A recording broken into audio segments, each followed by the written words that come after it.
दिल को धारण बांध के रखी थी। आज ना जाने भगवान मुलाकात होने के बाद अगर रूना कुमार और धुना कुमार नहीं पहचानेंगे, यह रुमाल तुम दे देना। यह रुमाल में देखो क्या लिखा है, अवश्य पहचान लेंगे। ठीक है स्वामी, इस रुमाल नहीं है। मैं आज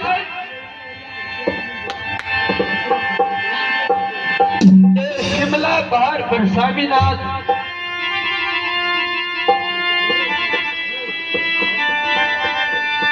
अपनी मुट्ठी में रुमाल को बंद कर लेती हूँ। ये रुमाल नहीं है, इसे मैं पति समझ करके आज अपने हाथों में लिया है। स्वामी जान है तुम्हें, आप कहते हैं जाइए यहाँ से तारापुर शहर अपनी लवी ससुराल जाइए। स्वामीनाथ आराम कीजिए, मैं आपको बातों को नहीं काट सकूंगी, नहीं काटूंगी। ठीक है प्रिय, मैं यहाँ से अवश्य तारापुर शहर चले जाऊंगी। ठीक है, जाओ प्रिय।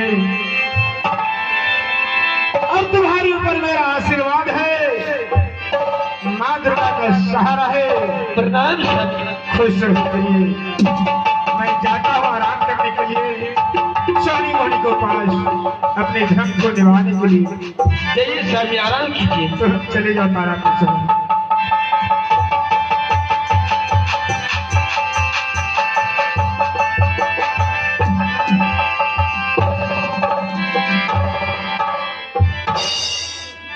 हे भगवान,